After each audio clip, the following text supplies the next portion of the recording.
So listen, let's begin from here.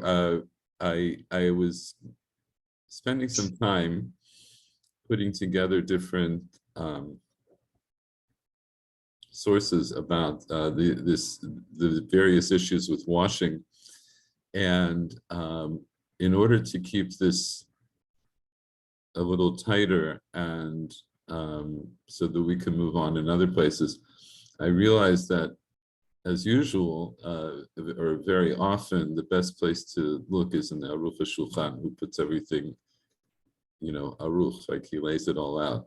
So he covers in his comments on Siman Dalet, which I'll look at in a second, he covers most of the relevant passages, most of the relevant sources, I should say, at least enough that I think this might gel better in our heads.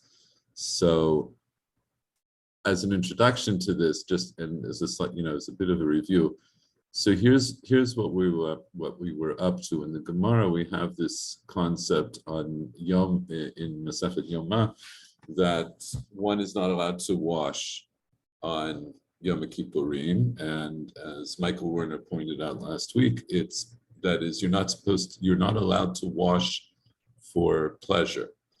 But other types of washing are okay. There's if you're washing because you're actually dirty, that's fine.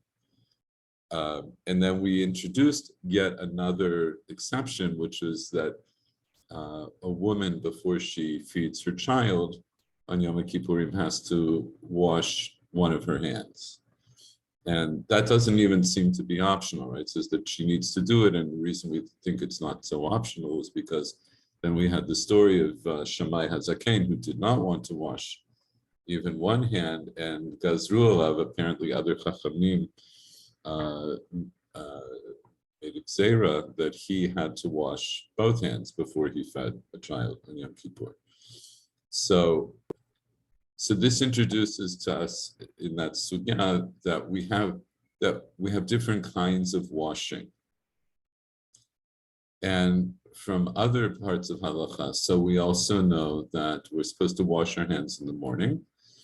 We also know that we're supposed to wash our hands in a very particular way before we eat bread at a suda, and we're also supposed to wash our hands before we daven.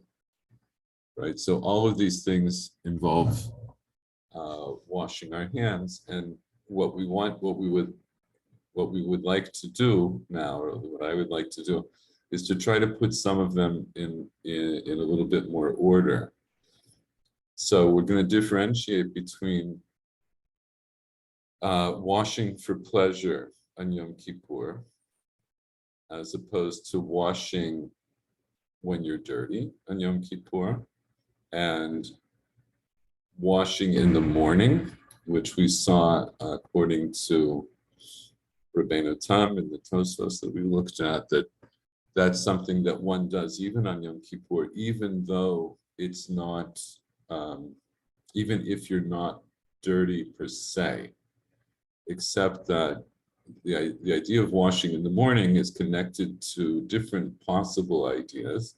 One of them is that your hands, in fact, are dirty because when you were sleeping, you were touching your body without paying attention because you were asleep. And yadayim askaniyot. Actually, do you mean dirty or tameh, which is not the same? No. Here right now, I'm talking about dirty, and that okay. I'm glad you bring it up because that's the other thing. I was going to get to that when we talk about Netilat Yadayim, but that's fine. So according to the Rosh, what we saw, I think I showed you the Rosh, or somebody who quoted the Rosh, that we saw it in the Beis Yosef. He quotes the Rosh. The Rosh holds that in the morning you wash your hands because at night your hands were askaniyot. But then we have other reasons that are given for why you wash your hands in the morning. We're going to discuss them now in the Aruch HaShulchan. And then aside from that, we have a concept of yadayim tameot, that for certain ritual purposes, hands can be considered to be tameh. And as I pointed out last time, that's Gzeira d'Rabbanan, because midioraita, either you're entirely tameh, in other words, your body is either tameh or it's tahor. Midioraita, you can't have a part of your body that's tameh and the rest of it would be tahor. But there's Gzeira d'Rabbanan on hands, that hands can become tameh. And so before we eat bread, we wash our hands. And maybe we'll go a little bit further into that, but I don't know if I don't think we'll do it today. But so let's see how the Aruch HaShulchan puts at least some of these concepts together. So Aruch HaShulchan Orach Chaim Siman Daled Bibrachot, right? And Samach Amabet, Chishev ben Birkot Shacharit, B'kumo mimitato gam birkat al netilat yadayim. So that's sugya and brachot. That's where it lays out Birkot HaShachar, what we know as Birkot HaShachar. And one of the brachot that it includes is the bracha for netilat yadayim. Shomer sham ki masha yadei lema baruch asher kitshanu. When you wash masha yadei, when you wash your hands, when one washes his hands, then he should say the bracha for al netilat yadayim. V'chein b'Rambam perek zayin mitfilah u'v'tur b'Shulchan Aruch siman mem zayin. So it's also here in the Tur and the Shulchan Aruch siman mem zayin.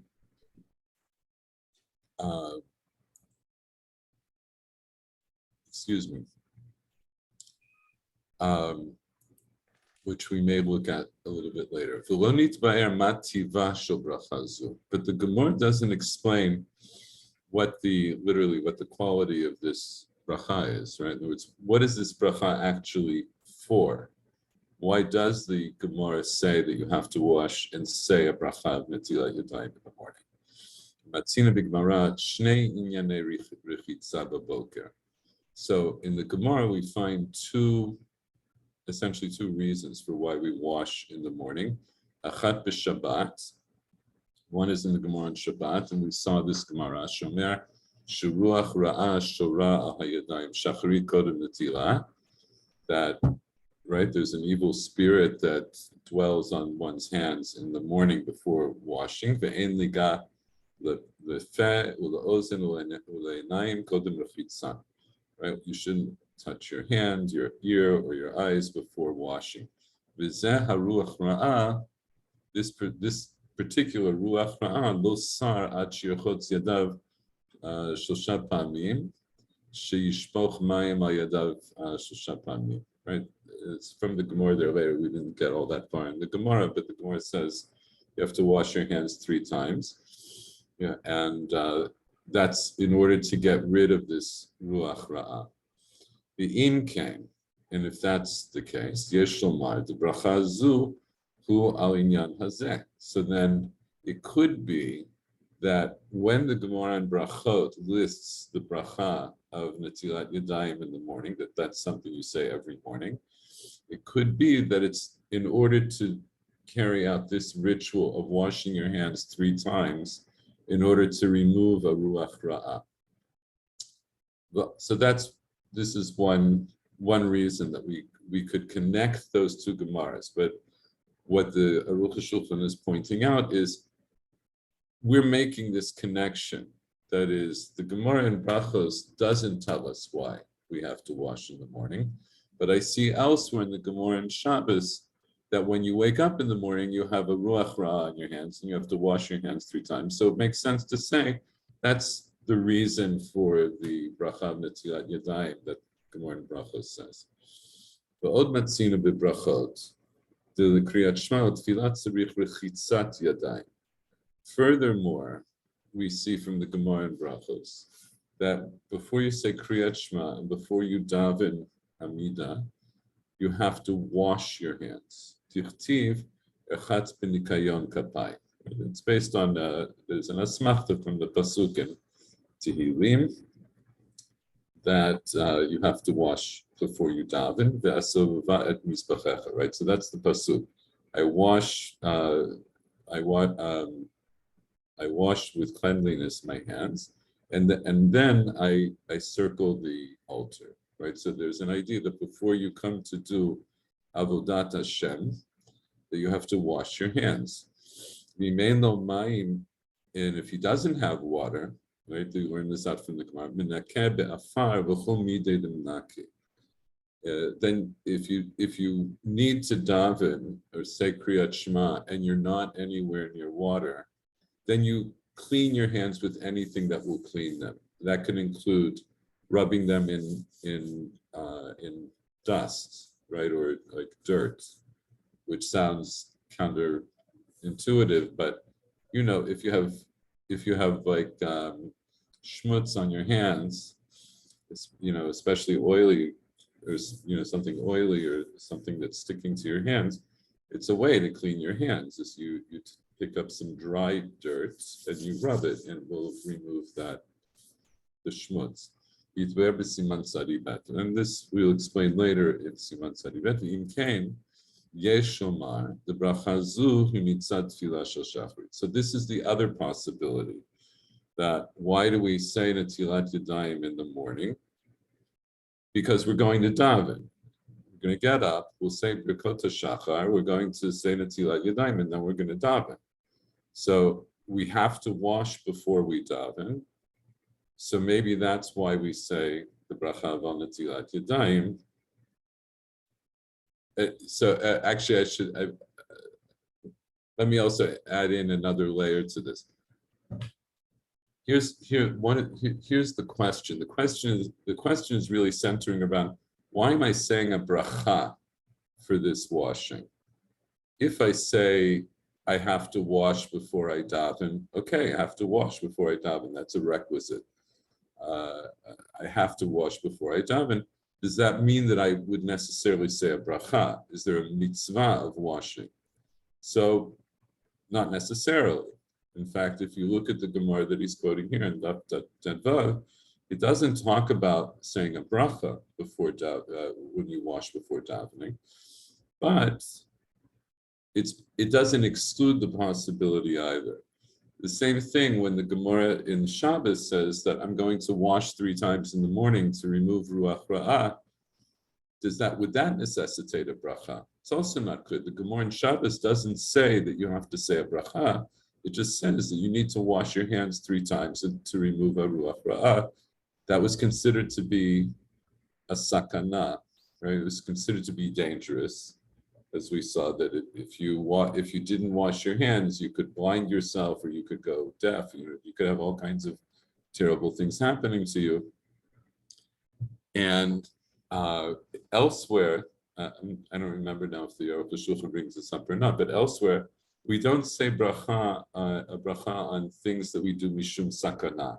So you may know that the idea of doing mayim achronim, right? Mayim achronim after you eat, we don't say a bracha on that, right? We wash with a bracha before we eat, but when we wash our hands at the end of the meal, we don't say a bracha. And why is that? So they say because the reason. What's the reason you do mayim achronim? Because you're worried about sort of the melech stone blinding you. Right. So there was a fear that maybe when you were eating, maybe there was salt from Sodom, like basically, the salt of the Dead Sea, that if it stuck to your fingers. They didn't used to use cutlery back then. So people were eating with their fingers. And if you rubbed it on your eye, you could go blind. So, which by the way, of course, is actually true. I mean, that's still true today. Like if I'm sure if you ever go into the Dead Sea, they have all these warnings, right? Because you can go blind, or it can really do damage. So instead, you wash. So in order to avoid that, you're supposed to wash your fingers. As a sidebar, Tosfos talks about, and already in Tosfos' time, people weren't noheg to do mayim achronim. And he says, because we don't really have melech stone meat anymore, right? It was relevant for that time. It's not relevant for now.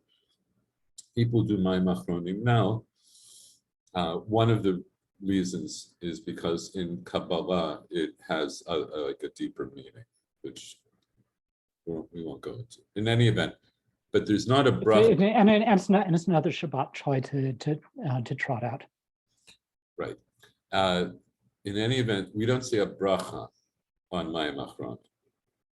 So because we're doing it mishum sakana. So I could also ask the question here: if the reason I'm washing 3 times in the morning is really mishum sakana, maybe there shouldn't be a bracha on it anyway. I'm doing it just mishum sakana, which is very important, but I don't necessarily make a blessing on it.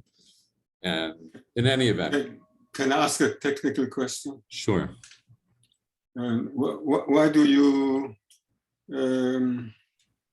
you wash 3 times? I had a look at the Mishnayot in Yadayim, and they always talk about twice. There is no 3rd time mentioned there. So where does the third time come from? The 3rd time comes from this Gemara in Shabbos.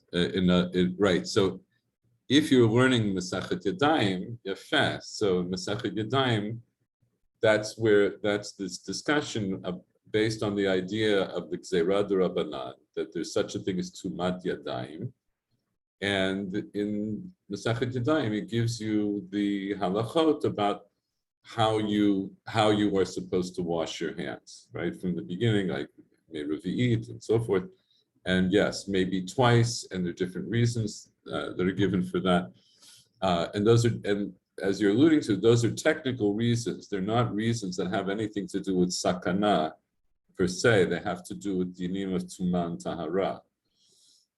The water isn't tahor, the first Right. water. Yeah. Right, because when you wash, then the water that you washed with it becomes tameh, and so forth. In any event, hold on 1 second. I'll just show you.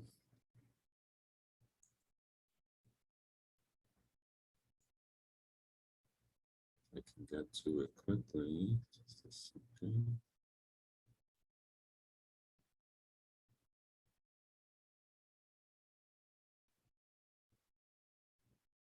So I'm not gonna. I should have. It's right around here, but I'm not seeing it right now. But the Gemara that's the Gemara that.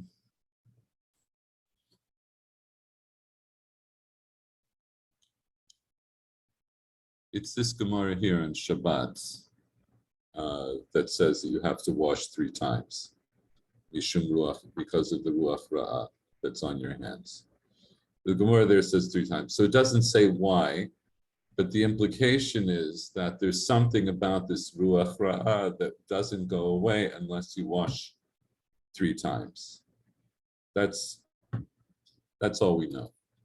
So, okay, so far, this is what we have. We have a Gemara in Brachot that says that one of the Brachot that you say every morning is on the Netilat Yadayim, meaning you have to wash and then say Netilat Yadayim. And then we want to know why. The Gemara there doesn't say why we have to wash and why we have to say this Bracha of Netilat Yadayim. So, Rosh Shulchan says either it's going to be because of this Gemara that says you have to wash your hands 3 times in the morning, or it's because it's a prelude to davening. Midivrei HaRambam ein hachra. The beperek zayin mitfilah, perek zayin and hilchos tfilah chashva bein birkot hashachar.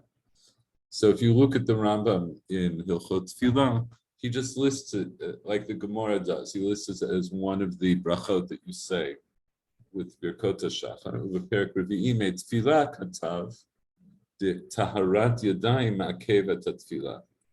Regarding davening in Hilchot Tfilah, he says elsewhere that having pure hands, right, taharat yadayim, holds back tfilah. V'zeh leshona taharat yadayim ketzad.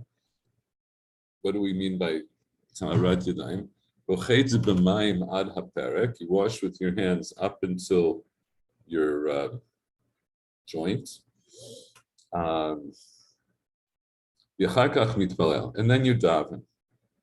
Below hayadom, and then he talks about what happens if you didn't have water. Then mikanech yadav b'tzura b'afar. Then you have to wipe your hands either on some gravel or on some dirt.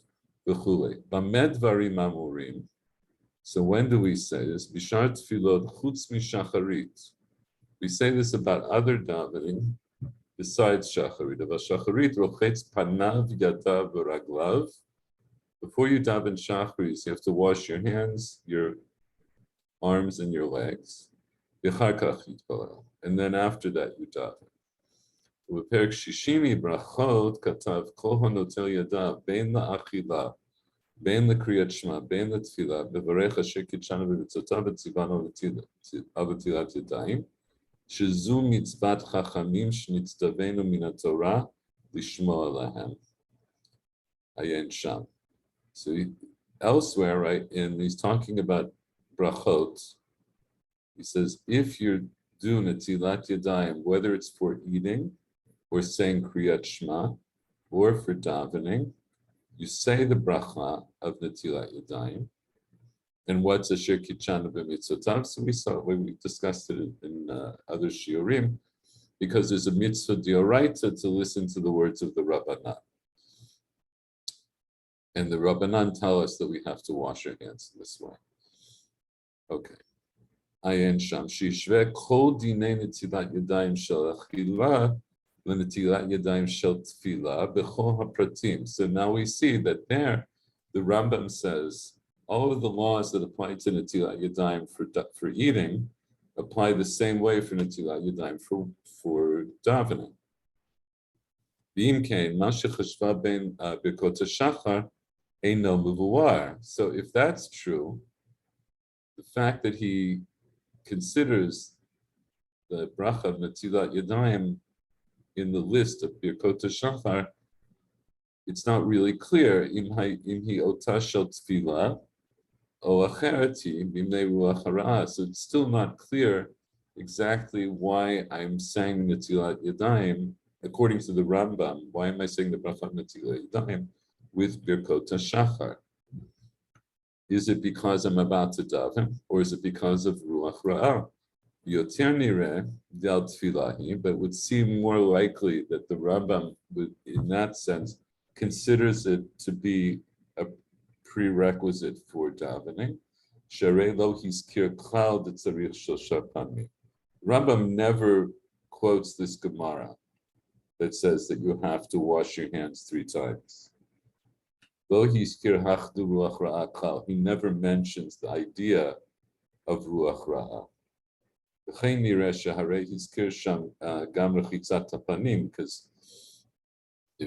so he says that in the morning before you daven, you have to wash also your hands, your face, and your legs. That's what's ma'akev. If the Rambam wanted us to know that you had to wash your hand 3 times, he would have made it clear, the same way he makes it clear that before you daven Shachris, you have to wash your hands, your face, and your legs. So the Rambam simply doesn't bring down this halacha that's brought down in the Gemara that you have to wash your hands 3 times in the morning.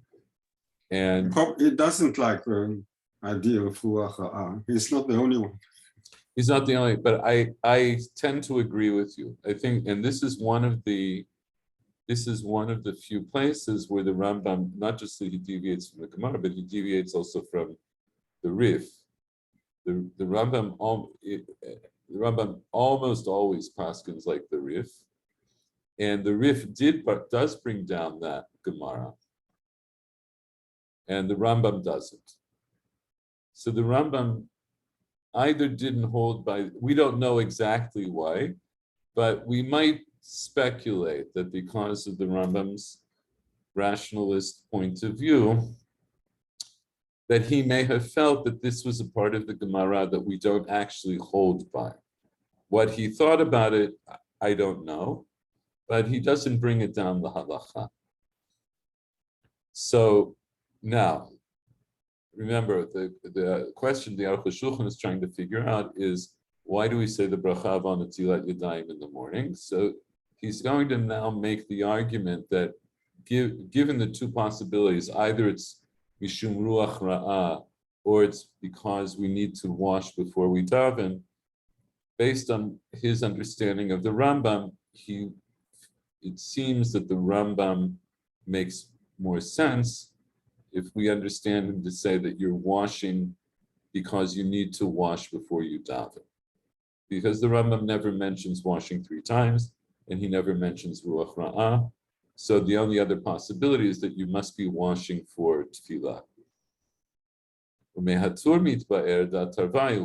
The Tur says actually, when you're washing in the morning, it's for both reasons. It's both for Ruach Ra'ah and for tefillah. V'zel Lashon HaTur. V'yirchatz b'nikayon kapav, v'yivarech baruch atah Hashem Elokeinu melech shekichan mitzvotav v'tzivanu tilat yadayim. So you should wash your hands and then say the bracha. V'yidagdek la'arot aleihem shosha pamim mipnei sheruach ra'ah shora al yadayim kodem netilah. And you have to be careful to pour on them 3 times. You have to pour water on them 3 times because there is a ruach ra'ah that dwells on the hands before washing. Ve'ena sara ad shiareh aleim shosha pamim. It doesn't leave until you wash your hair 3 times.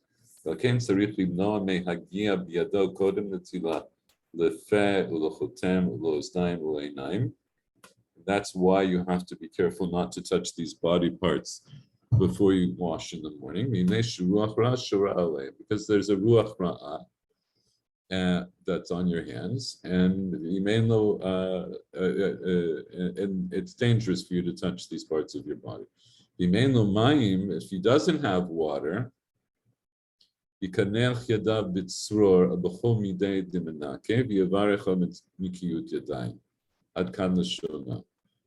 what if you wake up in the morning and you don't have water to wash with?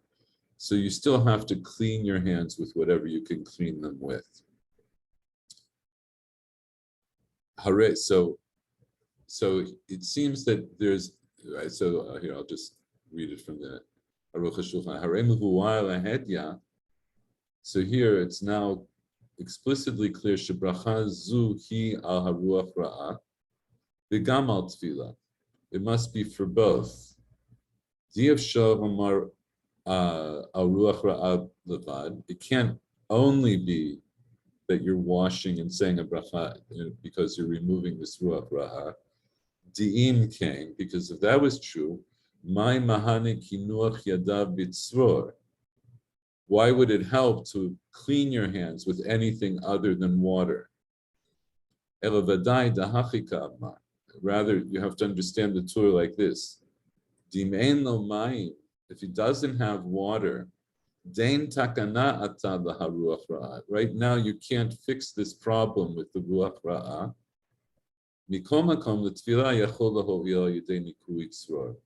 But nonetheless, because you're about to daven, it's still going to be effective for you to clean your hands.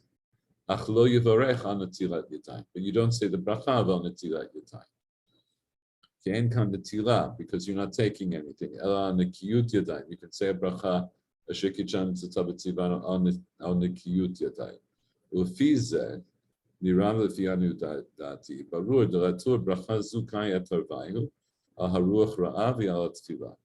I would argue, the Aruch HaShulchan says, that the Torah holds that you're washing in the morning for both of these reasons. So do you understand his argument?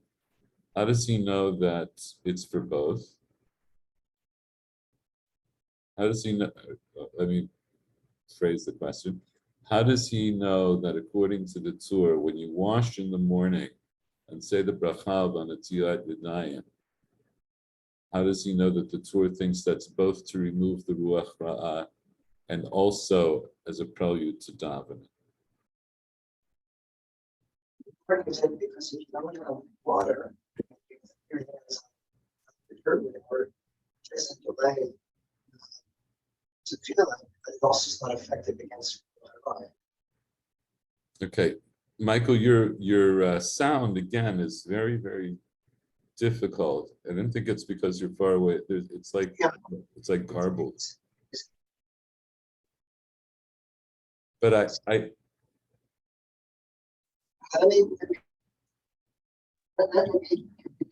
yeah, go out and come back in. I'll wait for you.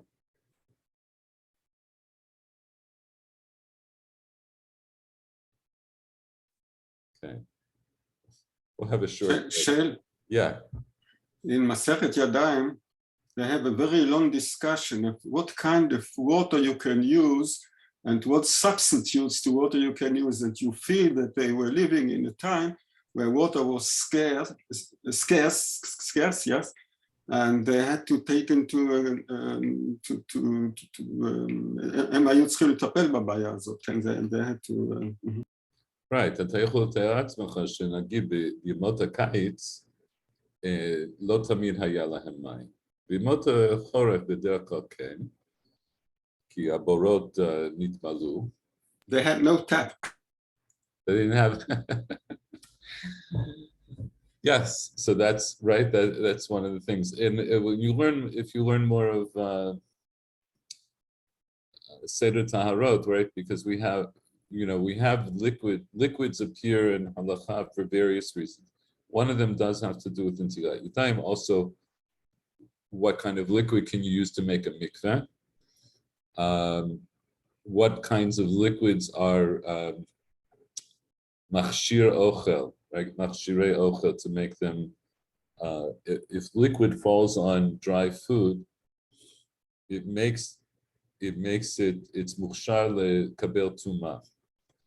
If you have dry food and it's never been wet, it's not mekabel tuma until water falls on it. That's gzerat hakatuv. So what qualifies as liquid to be machshir ochel? So yes, we have all of the, and whatever, there are other examples too. Those are the main ones. We haven't gotten into that. Nowadays, of course, it's not such a big issue for us. Although it could be that, I've had this experience, like maybe you're out hiking somewhere and you run out of water and you want to daven, right? So what do, right? So then you can rub your hands on something. So either I will pick up like loose dirt, like dry dirt, or sometimes I'll rub it on the side of a tree, or sometimes some leaves, sometimes dry leaves, sometimes wet leaves. Be careful which leaves so you don't get don't get attacked by poison something or other. But but yes, back then B'tkufat Bayit Sheni, I think especially if you weren't in a city, you would have trouble. So a quick question. So would one say bracha if one cleans one's hands using something besides water? So what we'll I mean, before tefillah, obviously you don't, but if you otherwise would be obligated to say bracha, you said to use something besides water. Okay, so we just saw, according to the tour. Oh wait. And actually I had to step away. So if I no, that's okay. According to the tour, and we'll see another poskim that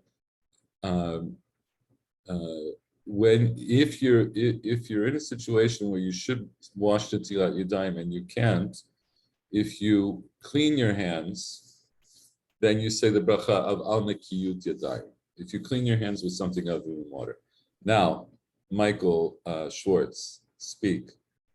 Can you hear me now? Is it better? It's much better. Okay, I don't know Much if there's something wrong with it. Anyway, so he comes to the conclusion that it's both against ruach ra'ah and the cleanliness, because he says if you clean your hands with dirt, then you could tefillah, and we learned that only water is effective against ruach ra'ah in the morning. Right. So the fact that there's an option of cleaning your hands with something else indicates that with that the only reason we would clean our hands with anything other than water is as a preparation for davening, because it doesn't remove the ruach ra'ah. So, but nonetheless, the Torah says, so if you don't have water, you still have to clean your hands. You're cleaning your hands for davening. But the implication is that, but if you were washing your hands and doing netilat yadayim, it would both remove the ruach ra'ah and it would also get you ready for davening. Very good. Omnam. Now we're in Sif Dalet. Namnan harash b'perak haroeh, which is the last chapter of Brachot. Bi'er dihi rakat tefillah. The Rosh, the Torah's father, actually understands that this netilat yadayim in the morning is really just for davening. V'zeh l'shono ki mashi yadayim b'varecha netilat yadayim. When one washes, washes their hands in the morning, this is in the list of all the Birkot HaShachar. You say a bracha al netilat yadayim. Lefi sheyadav shel adam askaniyote. This is where the Rosh says that the reason that the Chachamim were mitakein this bracha is because the hands of a person are busy, right? In other words, they're all over the place. V'iyafshar shelo yiga b'chulei. In other words, it's impossible that you didn't touch some other dirty part of your body. B'layla, at night, tiknu bracha kodem shikra kriyat shema v'yitpoel. So the Chachamim made this bracha as part of Birkot HaShachar of Al Netilat Yadayim in order to make sure you wash your hands before you read Kriyat Shema and daven. Ad kan l'shono. Harei bi'er la'edya, the bracha zu hi rak mishum tefillah. The Rosh says explicitly, the reason that Chachamim were mitakein the bracha of Netilat Yadayim in the morning was as a preparation for davening. It's a richumar b'ta'amo. You have to say the reason, according to him, you have to say, and this is where what I said before will come into play, that why doesn't he connect it to this issue of the ruach ra'ah? Because if it was mishum ruach ra'ah, they would not have, Chachamim would not have made a bracha. Kevan shezeu mishum sakana lo shayach bracha al zeh. K'mo shelo tiknu bracha b'mayim achronim mitam zeh. Right? If it's mishum sakana that you're washing, there wouldn't have been a bracha. It would have been a mitzvah to wash, but not to say a bracha. Right? In the same way that there isn't a bracha for mayim achronim. Mnei shehi mishum sakana, because mayim achronim we wash because of sakana. Kama shekatav haRambam b'perek shishi the brachot ayin sham. Vosif od harosh lomar. The minadin haya levarech al nikiyut yadayim. The Rosh goes on to say that minadin you could have said the bracha al nikiyut yadayim. Ela kevan de l'sudan tzarich netila. Kavukan gam ken bracha al netilat yadayim. That is, Chachamim made this bracha al netilat yadayim because there was already a bracha in place that we have for netilat yadayim for su'udah, and so we're going to apply it here as well. Therefore,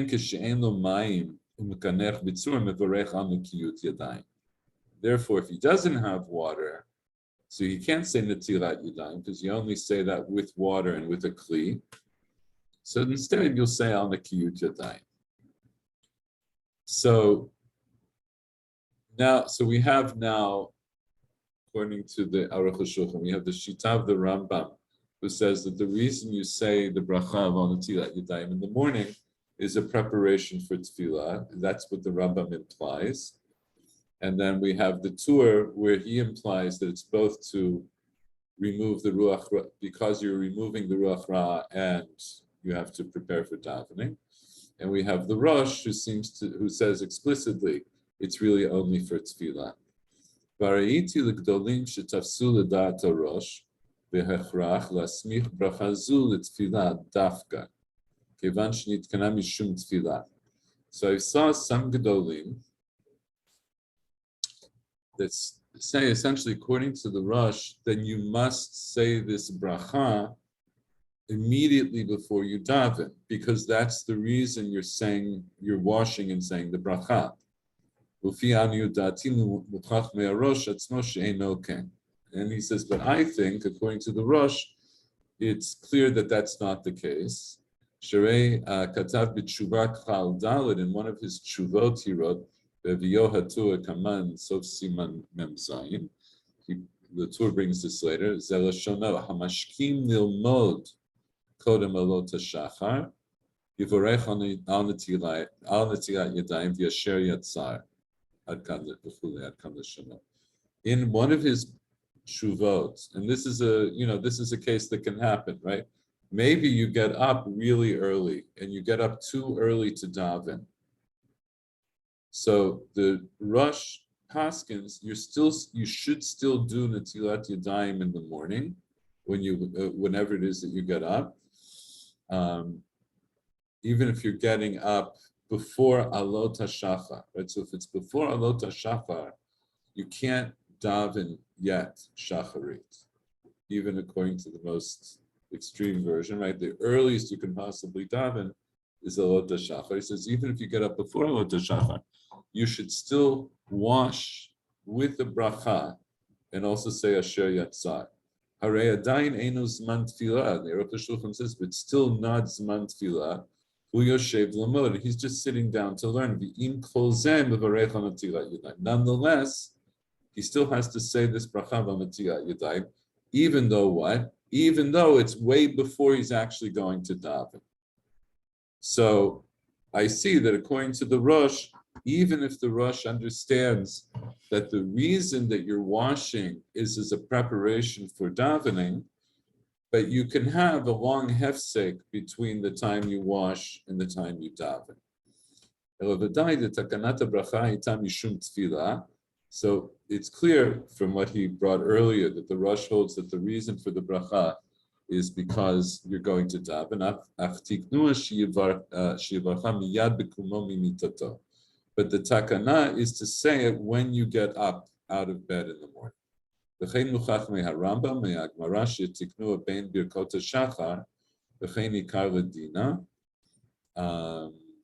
Okay. And this seems clear also from the Rambam. Now we come to this Rashba that the Beit Yosef quoted. The Gam HaRashba, and actually, I might have closed it. I brought up the tshuva, but the important parts of the tshuva are here for our purposes. The Gam HaRashba b'tshuva katav shebracha hi mishum tefillah. The Rashba also agrees that this bracha is because we're going to daven. Ela shebiara b'panim acherim, but he explains it used right from a different point of view. He says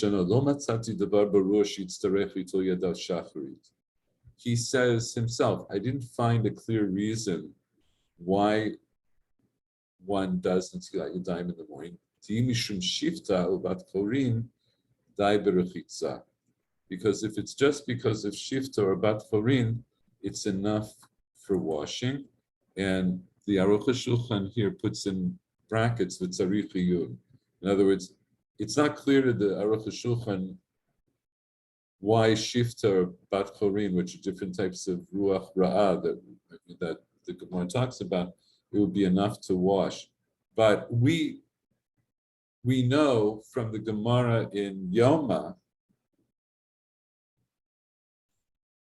that according to Rabbeinu Tam, Mishum Shifta, right? Mishum Shifta, it's enough just to wash one hand, and you don't need Netilat Yadayim. But anyway, leave that on the side. I don't want to confuse the matter. Mishum Tefillah.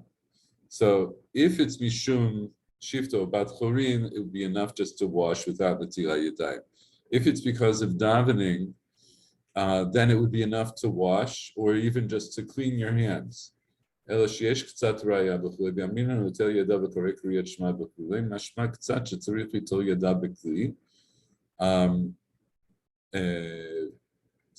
saw this last time that there's an idea that the Gemara says elsewhere that complete Kabbalat ol Malchut Shemayim is somebody who washes and then puts on a talit and puts on tefillin, says Kriyat Shema and davens. So there's an implication from the Gemara that you do need to wash in order to have this. You need Netilat Yadayim in order to have this complete Kabbalat ol Malchut Shemayim. Says it could be that we get it from there. V'im tishal, and if you ask, my shna tfilat shacharit mimincha ba'arvit, and if you want to know what's the difference, why did they make this takana of netilat yadayim only for shachris and not for mincha and mariv? Yesh lomar lefisha b'shachar na'asim ki b'riya chadasha. Tichtiv chadashim l'tkarim, the gomer. So, right, in the morning, we are as if we are a new creation.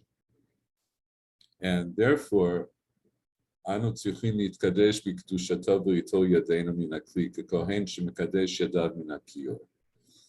So therefore, we have to wash our hands with a kli, similar to the way a kohen, before he would start his avodah in the Beit HaMikdash, would wash his hands from the kiyur. Mihu.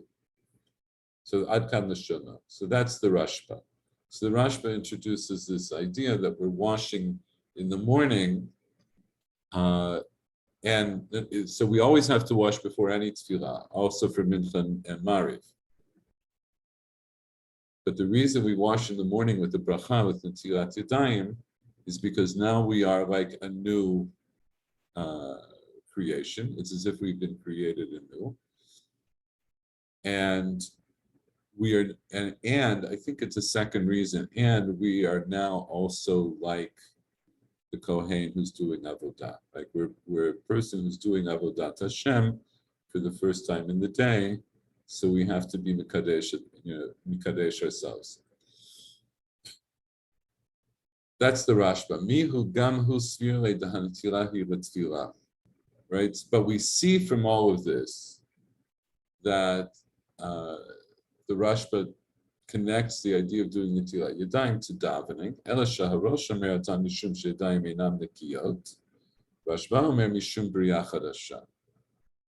Right. The only difference between the Rashba and the Rosh is the Rosh says you're washing your hands in the morning before you daven because yadayim askaniyot. The Rashba says you're washing your hands in the morning because it's if you've just been reborn. He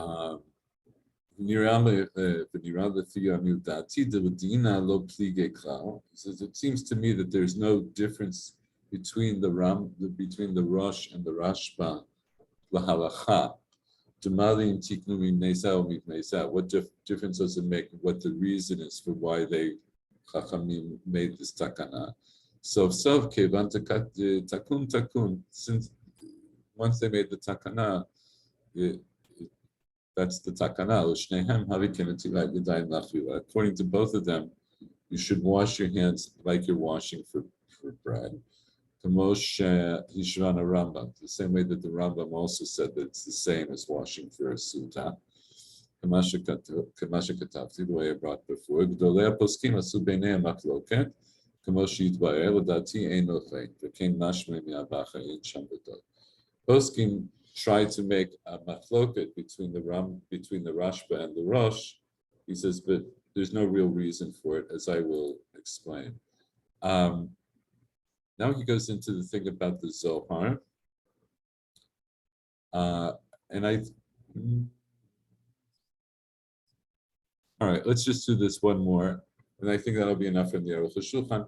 But you see, the Aruch HaShulchan here in this context, he wants to know, because he's trying to teach us this din, that in the morning you have to wash your hands and say al netilat yadayim. And so as Kedarko B'Kodesh, he's trying to explain why we do that. Why is it that we're washing in the morning? So either it's for Ruach Ra'ah or it's for Tfilah. After he's gone now through the Rambam, the Rosh, the Tur, and the Rashba, it's clear that most of them, right, 3 out of 4 of those poskim imply or say explicitly that we're washing in the morning as a prelude to davening.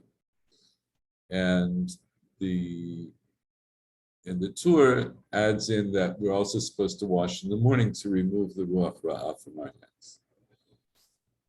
But the main reason that we wash in the morning is because we're going to be davening, and either because our hands were dirty because yadayim askaniyot, our hands got dirty at night, or because when we woke up in the morning and we got our neshama back, it's as if we have been reborn, and so it's poresh min hakever, right? You have to wash, like when you leave a graveyard, or like when a ger is mitgayer, they have to go to the mikvah. There's this idea that when you're born or when you're reborn somehow, that you have to go through some process of tahara.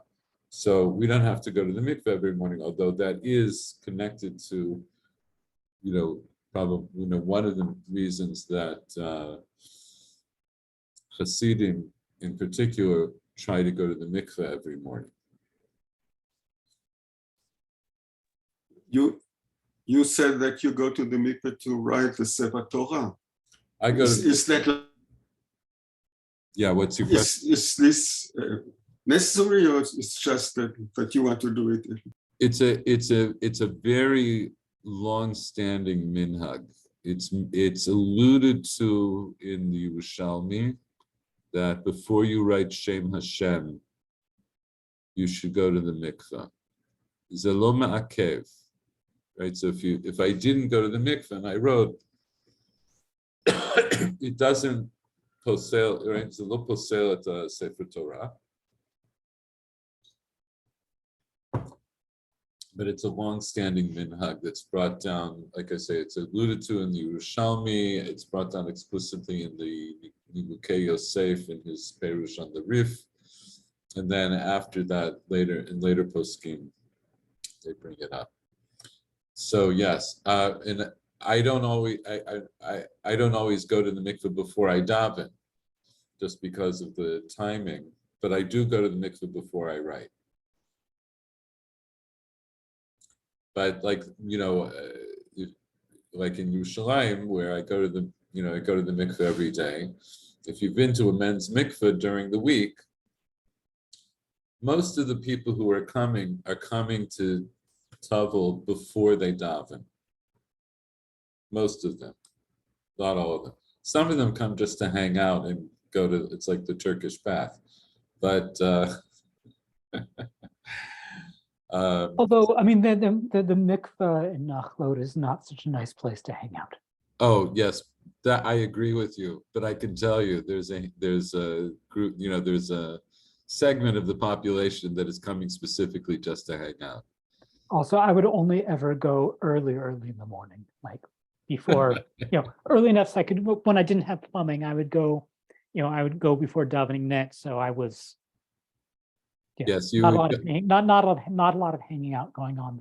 Not a lot, right? No, so this is a real digression, but it is an interesting sociological phenomenon. If you go anytime after, like they open up around Alot HaShachar, so let's say around 4:00 in the morning. If you're going that early, it's clear the people who are coming then are going to Tavel because they want to Tavel before they're davening. And I would say that pretty much the vast majority of people who are coming until 8 or even 9 are coming because they want to Tavel before davening. Now, there's some people who are coming, like the mikveh, that mikveh that we're talking about closes at 10 in the morning. People who are coming at 10, yes, some of them are still going to look for a minyan for Shachris after 10 o'clock. Which in Yerushalayim, you can find these places. You go to Zifron Moshe or whatever. But I can tell you, some of them just come to hang out. One of them, actually, I know one of them is a friend of mine who had serious issues with his back. he came really to use it like a Turkish bath, to use the very hot mikveh, and then go and like you'll go back and forth between the hot one and the cold one because it was therapeutic. But as a sofer stam, I come really to whenever I come because I want to write Shem Hashem. So to each their own.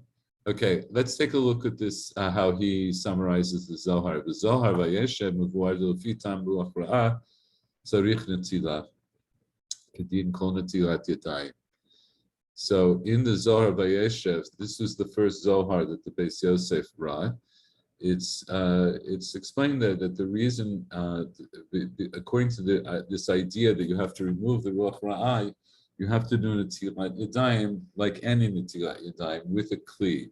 And this is what it says. Rabbi Shimon Patach, Echatz b'nekayon kapai, Dalet barnash ba'amad lo te'im ta'amad demota. There is no person that doesn't taste the taste of death balayla at night. V'rucha b'sa'ava shari al hai gufa, and like a ruach tuma. B'sa'ava means dirty, but it's also translation of tuma. There's like a ruach tuma that is dwelling on this person's body with chulei. V'ha'itmar di'idoi debarnash zuhami ishta'ar b'hu v'chulei ad natir lahon. And so this ruach ra'ah remains like this zuhama, right? This like infection, as it were. The ruach ra'ah stays on his hands until he does netilat yadayim. Kad natir lahon kadin. Kadein ha'it when he washes his hands like this, then he's mikadesh his hands by chad kli latata v'chad kli la'ela, right? So he said you have to have a kli on top that has the water and a kli below to capture the water that will come off of your hands. Ad kan l'shona. Okay, v'od ma'arim, but there are other ma'arim about this. L'chein l'fi said l'chotamim achayuv l'tol netilat yadayim shacharit. Okay, so for all the reasons now that I've mentioned, there is a chiyuv to wash your hands in the morning with a kli, according to the dinim of netilat yadayim that you would use for suda. The Rashba b'tshuva sham katav d'dayu hatbil yadav b'kli. The Rashba says it would also be sufficient if you toweled your hands in a kli, not even in a mikvah. But Beit Yosef tachala al pi divrei hazar. Beit Yosef, right, rejects that based on the Zohar, where the Zohar seems to go out of its way to emphasize that you have to wash your hands in a very particular way by pouring water from a kli onto your hands. Then it talks about mayim psulim. Okay, all right. The rest of this I don't think we have to go through. You're of course all welcome to go through it yourselves. It's quite interesting. And if we were to fill this out a little bit more, then we would also look at Siman Mem Zayin that talks about washing before davening in particular, and then also more about Netilat Yadayim before Suda. But for our purposes, I think this gives us like a basic overview of this idea. So we do have this idea of Ruach Ra'ah that's on our hands. And when we come back now to our Gemara,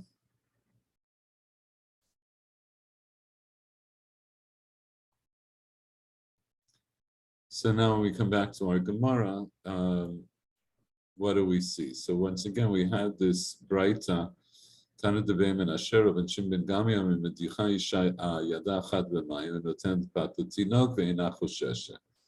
So this is a woman on Yom Kippur that is going to rinse her hand, right? Medicha isha yada b'mayim, and then she can give bread to a tinok, and she's not worried. And the Gemara says, "My time. What's the reason she has to, wash her hands?" Amar Abaye mishum shifta, because of this shifta. And Rashi explained. Sorry, I don't see the screen. Oh, I'm sorry. Yeah, thank you. Let's see. How's that? Okay. Okay, so again, so here we have this machokus between Rashi and Rabbeinu Tam. Rashi says, when Abaye says that the reason that a woman washes her hand on Yom Kippur before she feeds her child is mishum shifta, Rashi says, lefi sheruach rash shoral halechem hanilkach biyadayim shelo nitalan shacharit. So he says there's a ruach ra'ah that's on the bread itself that's taken by hands that have not been washed in the morning. So Rashi then understands that with this, this archetypal woman that we're talking about, for the sake of an example, would be a woman who hadn't washed her hands in the morning. Now we could say more. We could say, why wouldn't she have washed her hands in the morning? Yom Kippur. Because it's Yom Kippur. In other words, that she didn't wash, and on Yom Kippur you don't wash. And the reason the Gemara is bringing it down here is to say, even though she didn't wash in the morning, but if she's going to feed her child, she has to wash at least one of her hands and use that hand to feed the child. And why is that? Because there's a ruach ra'ah on the bread that will not go away unless she washes her hands. And here we're talking about rechitzat yadayim, right? Because it's just midichat. She just has to rinse her hands. So the implication would be, we might deduce from this that Rashi held that one doesn't do netilat yadayim in the morning on Yom Kippur. And then we saw Rabbeinu Tam, and Rabbeinu Tam learned differently.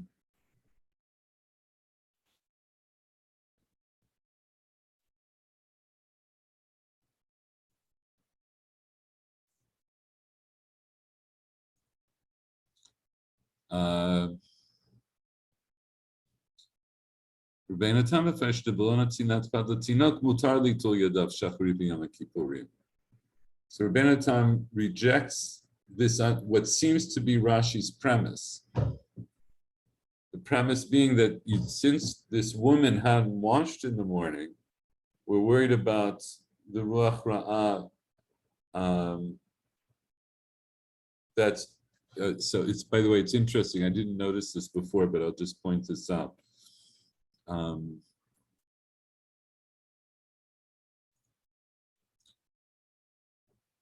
The way we have Rashi says, "Afi shuach rash shora al halechem hanilkach biyadayim shelo netalan shacharit." It's kind of, the whole construction is very interesting. It's as if the ruach ra'ah won't be there unless you pick it up with unwashed hands, and then somehow, because your hands aren't washed, there will be a ruach ra'ah on the bread. Ruach ra'ah sho'al halechem hanilkach biyadayim shelo netalan shacharit. The way Rabbeinu Tam has Rashi seems to be a little different,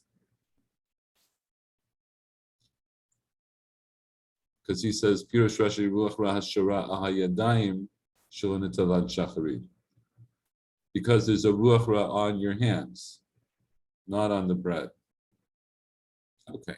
Rabbeinu Tam mefarish debelona tinat pad latinok mutar litul yadav shacharit b'yom kippurim. And he makes his argument, Rabbeinu Tam makes his argument that in any event you have to wash on Yom Kippur. So if you have to wash anyway, if you did netilat yadayim and by the way, and so now after we saw this nice sikum in the Aruch HaShulchan, we maybe have even a better appreciation of this. That Rabbeinu Tam is saying something that's completely reasonable based on what we know, that you have to wash in the morning. Imishum tefillah, imishum ruach ra'ah, you have to wash in the morning. So that shouldn't be different on Yom Kippur, because Why don't we wash in Yom Kippur? Because because of Inui Nefesh. And this washing Netilat Yadayim in the morning is not l'ta'anug. It's because of O Mishum Sakana, O Mishum Hachana Likrat Tfilah. It's not Mishum Ta'anug. So the chiyuv of, there's an actual chiyuv to wash Netilat Yadayim in the morning. That should also apply to Yom Kippurim. So then, of course, then he's left with the problem of understanding. So why does the woman have to, if she washed it, the Rabbeinu Tam comes into that sugya saying, look, this woman must have washed in the morning. It's just the opposite of what Rashi assumes. Rashi assumes the woman didn't wash in the morning, and that's why she has to wash her hand now. Rabbeinu Tam says, no, she must have washed in the morning. So then why does she have to wash her hand now? So what does he say? Do you remember what he says?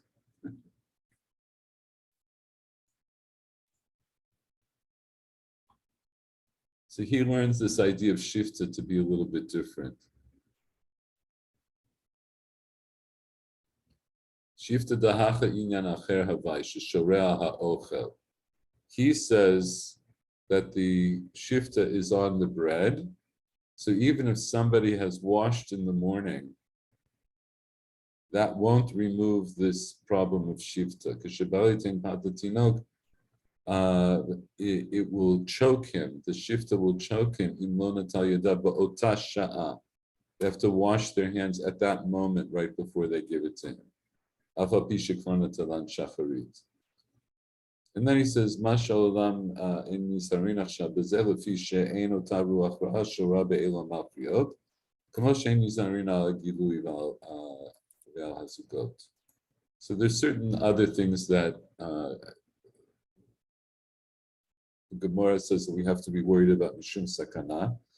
Gilui is, I mentioned, like you're not allowed to leave food or drink uncovered overnight because there's a fear that a snake might have injected its venom into it. Zugot is an interesting idea, which one might seem to call superstition. You're not supposed to do things in pairs. There's certain things, the Gemara in Pesachim talks about this idea of not doing things in pairs. In any event, okay. I think we're going to move on from this, and since it's almost the end of the shir, so I'll just say next time, we'll start from here. Ibailu harav etzel tamid mai. Harav etzel tamid mai. What's the a rav by his student? What literally? And if you read it, so you'll see what's the question. We'll understand the question from the proof that's brought. Tashema damarav Yitzchak bar Barchana ana chazite lezire. Dazal gabe Rabbi Chia bar Ashi talmidei. Yitzchak bar Barchana says, I saw Zire, that's the name of one of the Rabbanim, who went to Rav Chia bar Ashi, his student. Rav Ashi Amar, Hahu Rav Chia bar Ashi, Huda Azal gabe Dezire Rabbe. He says, no, it was that Rav Chia bar Ashi who went to Zeire, his master. Rav Shai Livnei Abar Yamina, the Ma'avar B'Mailin Ture Pire. Rava permitted people on the right side, that is like the right side of the river, and this is where we start to understand what the whole thing is talking about, to pass through water to guard fruit. So, Amarle Abayla Rava, Abai says to Rava, Tanya de Messiah. We have a writer that supports you that says, Shomrei Peirot Ovrin ad Savaran b'mayim ve'ein chosheshin. People who are guarding fruits pass up to their neck in water and they're not choshesh. They're not worried about being over. So now when we read, sometimes this is what happens when you read Gemara. The Gemara doesn't. The Gemara here is very, it's so terse. It just starts with this question. The Rav, the master by his student, what? Like, what would be the din? And we don't know, like, what are they talking about? What's the din? But here we understand what's our context. We're talking about washing on Yom Kippur. And now we've introduced this idea that we understand that washing for pleasure is forbidden. I understand that washing to keep yourself clean is permitted. Washing mishum shifta is permitted. And now we're asking, what about going through water? This is really the question. What's the din of going through water on Yom Kippur for a master to get to his student? Is that permitted? So it's introducing another question. The question is, granted, this isn't for ta'anug, but are you allowed to go through water on Yom Kippur if it's for learning, if it has something to do with learning, let's say broadly? And that's going to be our discussion next time. So you're all invited to look at that. And Are you not going from Rashut to Rashut when you go through water? you're allowed to go mirashut to rashut as long as you don't go outside of the tchum. You're not carrying if you're just walking through water, right? Just the same way you can walk on land, you can walk through water. If you're very special, you can walk on water. But that's a different story. Wrong religion, yes. So, as I The told Mishnah doesn't talk about it. no, not. There's an allusion to that elsewhere in the Gemara, but those that got censored. All these references to Yashka got censored out of the Gemara, but we have them now. Actually, on a lighter note, I told you last time this kind of reminds me of a joke, and you may know this joke, but I'll leave you. Gemara actually says you're supposed to start the shir with a joke, but we'll finish the shir with a joke. So the story goes that there's this. This is like shortly after the war, after World War II, and there's a Jew who's on a train going across Europe, and he has a Gemara. He's learning Gemara on the train, and so this non-Jew is looking over his shoulder, and he sees this Gemara, and he says to him, "Look," he says, "I've seen you Jews. You have this book, and like, it looks interesting. Like, what is it? Can you explain this to me?" So the Jew, of course, there are variations on the joke, but the Jew says to him, "Ugh, stupid goy, you could never understand this book. This, you take away everything from us. You kill us. You throw us out of this country. You take away our land. This is one thing you can never take from us because you'll never understand this book." So the goy is, taken aback. He says, why not? Like, I try me. I can understand. He says, okay. I'll give you an example. Two men go down a chimney. One comes out clean. One comes out dirty. Who goes to wash? This guy says, dirty guy goes to wash. He says, no, the clean guy goes to wash because he'll see that the other guy is dirty. He'll think he's dirty, so he'll go to wash. So the boy scratches his head. He says, I think it could be. Okay, I see that. So let's try it again. He says, two guys go down a chimney. One comes out clean, one comes out dirty. Who goes to wash? He says, well, I guess the clean one does. He says, no. He says, the dirty guy goes to wash because he's going to see that the clean guy goes to wash. So he'll think that he'll realize that he's dirty. So then he'll go to wash. Anyway, you can schlep this out quite a lot. So he does this like 3 or 4 or 5 times. And the goy is like going crazy. So he says, all right, listen, let's finish this up. He says, one last time. Two guys go down a chimney. One comes out clean, one comes out dirty. Who goes to wash? So at this point, the goy is like ripping his hair out of his head. He says, I don't know who goes. He says, stupid goy, how could it be that 2 guys go down the same chimney? One comes out clean and one comes out dirty. So, despite the the insult to the non-Jew, it's actually a great joke because it's actually a very good encapsulation of how we learn Gemara. You take a particular situation and you look at it from every different possibility. But it's also funny. Anyway, so Bezrat Hashem, see you next week. יישר כוח. Hi, thank you. Chodesh Tov. Bye-bye. Otis Tov, have a Chodesh good Tov. solstice.